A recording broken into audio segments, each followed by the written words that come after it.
Hola a todos, soy el doctor Juan Pablo Petrique, infectólogo pediatra del Hospital Umberto Notti. En esta oportunidad estoy encargado de dictar el seminario de sepsis. No lo vamos a poder hacer de manera presencial por razones que todos conocemos, razones de fuerza mayor, así que lo vamos a hacer de manera virtual y por este medio. Para hablar de sepsis, primero que nada vamos a hacer una pequeña introducción para que sepamos de qué hablamos.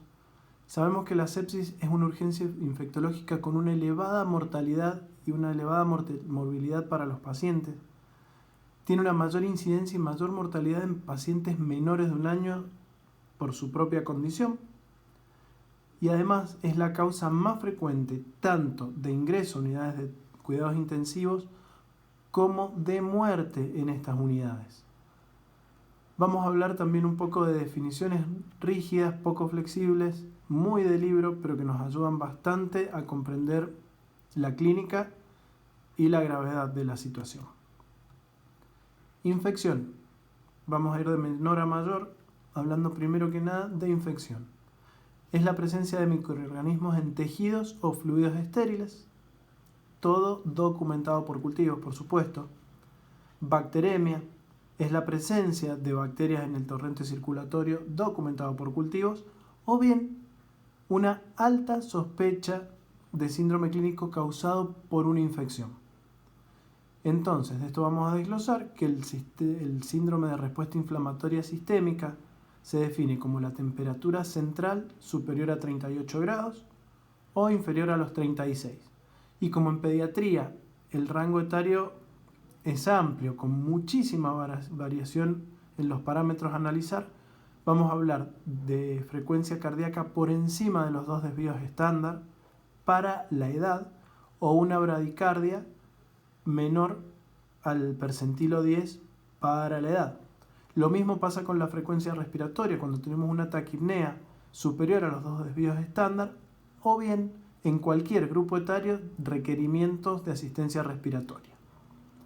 Dentro de los datos de laboratorio, lo que nos va a guiar en primera medida va a ser el recuento de leucocitos, que se puede presentar con leucocitosis, con leucopenia sin justificación, o sea, en pacientes que no estén cumpliendo con quimioterapia y que no los vaya a poner neutropénicos justamente por esa razón, o frente a un recuento normal de leucocitos, la presencia de más del 10% de formas inmaduras. Siguiendo con esto, vamos a definir a la sepsis como el síndrome de respuesta inflamatoria sistémica con sus variaciones de temperatura, en la frecuencia cardíaca, en la frecuencia respiratoria o en los datos de laboratorio con leucocitosis, leucopenia o mayor cantidad de fórmulas inmaduras en el frotis, más la evidencia de cultivos positivos, o bien una fuerte sospecha clínica. Esto generalmente identificado por el médico que recibe al paciente, que identifica el cuadro. La sepsis severa es la que nos va a dar ya signos de fallo orgánico, signos de hipoperfusión y ya siendo un poco más objetivo la hipotensión que va a presentar el paciente. El shock séptico, vamos a tener una sepsis severa, por supuesto, pero ya con signos claros de hipotensión, escasa respuesta a la terapia con fluidos, necesidad de terapia vasopresora con hipoperfusión tisular, oliguria, daño pulmonar, acidosis láctica, un paciente grave que apura mucho. Para que veamos un poquito de números y no nos vayamos tanto en las definiciones, sabemos que tiene una incidencia bastante alta, de 0,5 cada 1000 niños. En menores de un mes, fíjense cómo aumenta esta frecuencia, 5,1 casos cada 1000 niños, que no son números para nada despreciables. En los mayores, chicos ya de 10 a 14 años, fíjense cómo baja la incidencia a 0,2 casos cada 1000. Drásticamente. ¿Por qué? Porque el paciente mayor ya tiene muchísimas más herramientas para poder defenderse y poder superar el cuadro de sepsis, obviamente ayudado por la terapia de sostén, por el apoyo de respiración mecánica, etc. La mortalidad es alta, llega al 10% y fíjense cómo aumenta en pacientes que tal vez estén sanos pero que han tenido bajo peso al nacer, y ni hablar en pacientes con enfermedad de base como puede ser una neoplasia. En Argentina la mortalidad es alta y si la sacamos en una tasa vamos a ver que llega a 4 pacientes cada 10.000 habitantes. Es un número alto. Esto nos habla de que es una patología grave. Etiologías.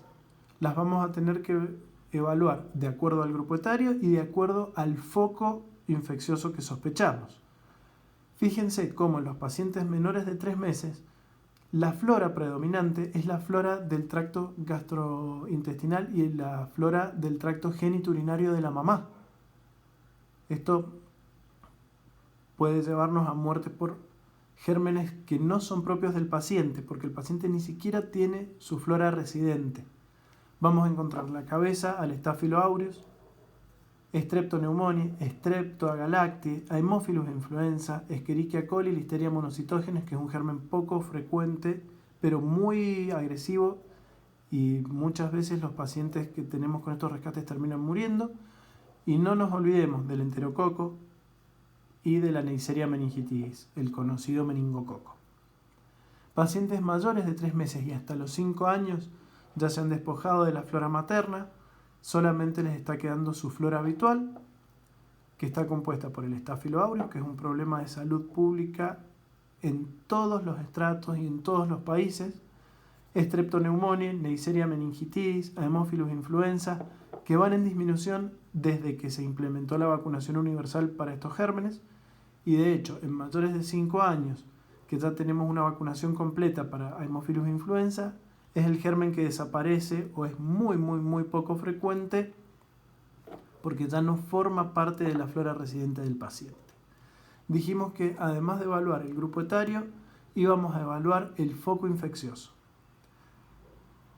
Entonces, dentro de los focos posibles y en el foco urinario, Escherichia coli es el germen más frecuente por lejos, seguido no por un poco, o sea, por mucho, por Proteus mirabilis y Klebsiella pneumoniae. Dentro de lo que es el foco abdominal, Escherichia coli sigue a la cabeza, seguido por Klebsiella pneumoniae, enterococos y anaerobios, que muchas veces no se pueden identificar porque son gérmenes difíciles de cultivar y no todos los laboratorios cuentan con la tecnología para hacerlo. Dentro del foco respiratorio, neumococo siempre a la cabeza, y ya empezamos a ver cómo el Staphylo aureus gana protagonismo, siendo el más frecuente en el foco cutáneo, que también está acompañado por el Streptopiógenes. El típico Streptopiógenes que encontramos en fauces lo vamos a encontrar también en piel. Metodología diagnóstica, primero que nada la clínica, los parámetros que teníamos que evaluar, los parámetros que ya vimos que nos iban a definir el cuadro de sepsis son los criterios clínicos que tenemos que seguir. Siempre la clínica es lo primero, pero además tenemos métodos de laboratorio inespecíficos como pueden ser el hemograma, que dijimos que podíamos tener leucocitosis, leucopenias o tal vez recuentos normales con aumento de las formas inmaduras, la presencia de elevación de los reactantes de fase aguda como eritrosedimentación, proteína C reactiva y procalcitonina, que si bien es mucho más rápida, no suele estar al alcance de todos, y sobre todo en centros periféricos.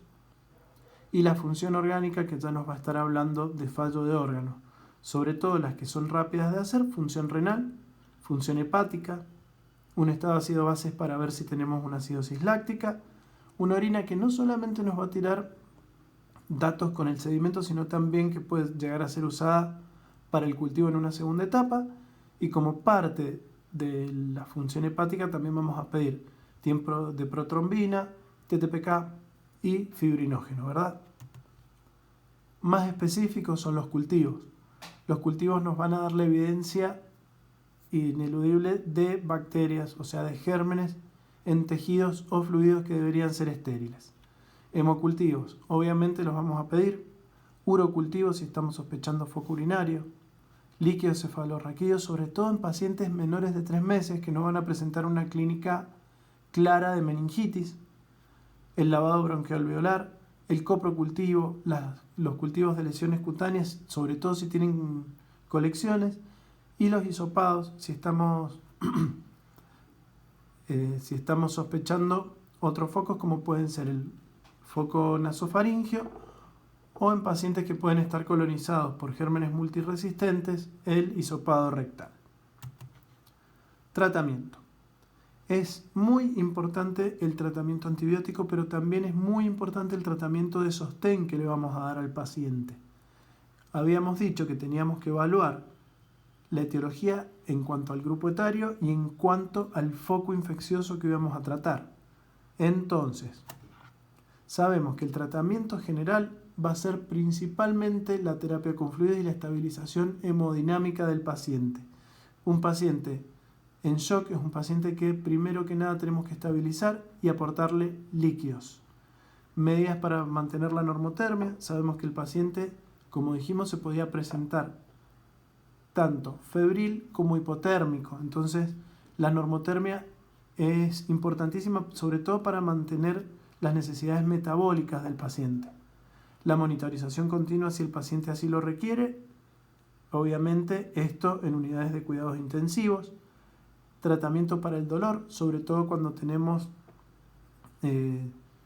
focos cutáneos o en partes blandas, donde muchas veces el tratamiento específico va a ser el debridamiento quirúrgico y mantener al paciente bien nutrido. Un paciente con desnutrición o un paciente obeso son pacientes que presentan factores de riesgo agregados. Como dijimos, cuando necesitamos tratamiento quirúrgico, la remoción y el debridamiento de tejidos infectados es vital. Tratamiento antibiótico. Sabemos que es fundamental para combatir una infección. Tiene que ser rápido. El tratamiento antibiótico tiene que instituirse dentro de la primera hora. Entonces tenemos que ser muy rápidos en la recepción del paciente, identificación del cuadro, estabilización, aporte de fluidos para poder empezar un tratamiento antibiótico previo a haber tomado los cultivos pertinentes. El tratamiento empírico con antibióticos tiene que ser, como dijimos, precoz, rápido, y tenemos que usar antibióticos de amplio espectro que cubran la mayor cantidad de gérmenes para cada grupo etario. Intentamos usar fármacos bactericidas, es siempre la indicación, siempre por vía endovenosa, por la rapidez de acción que tiene. Vamos derecho y directo al torrente sanguíneo sin mediar ingesta oral, que muchas veces no tenemos tolerancia. Tenemos que usar antibióticos que concentren tanto en sangre como en tejidos y fluidos. Y muchas veces, con pacientes graves, no nos vamos a quedar tranquilos usando un solo antibiótico, sino que vamos a tener que evaluar el uso de terapia combinada. Vamos a los tratamientos empíricos por grupo etario, porque sabemos que no todos los pacientes van a tener los mismos agentes etiológicos. Entonces, en pacientes de 3 meses hasta 3 meses, lo indicado sería usar cefotaxima, y como sabemos que en pediatría las dosis fijas no son adecuadas porque pueden llegar a ser tóxicas o quedarnos cortos en un tratamiento, lo tenemos que hacer con cálculo por kilo por día, o sea, miligramos kilo día. Lo vamos a usar con cefotaxima más ampicilina en dosis altas que aseguren una alta biodisponibilidad y un poder bactericida óptimo. En pacientes de 3 meses a 5 años vamos a usar ceftriaxona, que va a tener una cobertura similar a la cefotaxima. Las dos son cefalosporinas de tercera generación. Y hago esta salvedad porque en pacientes de 3 meses, sobre todo en pacientes menores de 28 días, la ceftriaxona puede inducir la secreción de enzimas hepáticas y formación de barro biliar o de cálculos. Entonces preferimos cefotaxima. Teniendo similar espectro, teniendo similar potencia, preferimos cefotaxima sobre ceftriaxona. Y ya en mayores de 5 años, la ceftriaxona como tratamiento empírico sigue siendo el tratamiento inicial, ¿verdad? Yendo un poco más específicos, siendo más específicos, Staphylococcus aureus. Sabemos que puede ser meticilino sensible, donde la mejor opción sigue siendo cefalotina por su potencia, su biodisponibilidad, su concentración en sangre, en tejidos y en fluidos. Ya cuando tenemos Staphylococcus aureus que no son sensibles a meticilina, vamos a tener que preferir vancomicina, que si bien no es un fármaco tan potente como la cefalotina, en este caso, siendo un Staphylococcus meticilino resistente, no vamos a tener otra opción. Para Haemophilus influenza, productor de beta-lactamasa, preferimos la ceftriaxona. Si no nos informan en un cultivo la producción de beta-lactamasa, con ampicilina dosis alta sería más que suficiente. Streptoneumonia. Streptoneumonia, como la mayoría de los estreptococos, es sensible a penicilina y sigue siendo nuestro fármaco de elección, siempre en dosis altas de 200.000 unidades por kilo por día. Y en los que son penicilino resistentes, vamos a utilizar ceftriaxona. ¿Por qué la ceftriaxona y no, por ejemplo, amoxicilina más clavulánico? Porque el estreptococo no produce beta-lactamasa, muta sus proteínas ligadoras de penicilina y ahí adquiere su resistencia. Entonces cambiamos el fármaco, se liga a otras proteínas la ceftriaxona y nos da un éxito terapéutico ineludible. Neisseria meningitidis, ceftriaxona es el fármaco de elección, como dijimos, siempre en dosis altas, sobre todo si tenemos evidencia de foco meningio. Lo vamos a usar a dosis altas para garantizar que el fármaco atraviese la barrera hematoencefálica y tener una muy buena disponibilidad en líquido cefalorraquídeo, meninges, encéfalo, etc. Streptopiógenes. La penicilina, como dijimos, en los estreptococos es siempre el fármaco de elección. Y si estamos viendo que el paciente tiene alguna colección o no responde de manera adecuada, podemos llegar a utilizar clindamicina como un coadyuvante que va a disminuir el inóculo y va a bloquear también la secreción de toxinas que son producidas por el Streptopiógenes.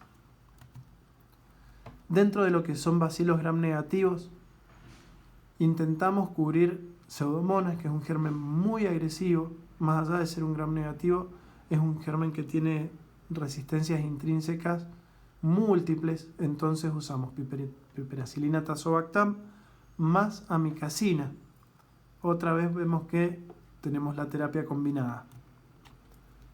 Y chicos, no se olviden de lavarse las manos, que es la primer barrera de defensa, es la más barata y es la que más vamos a utilizar a lo largo de nuestra vida como médicos. Es importantísimo el lavado de manos. No se olviden ahora que estamos atravesando una pandemia que es una situación grave. No se olviden del lavado de manos. Es, como les dije, la primera defensa que vamos a tener. Les agradezco la atención y espero poder verlos pronto.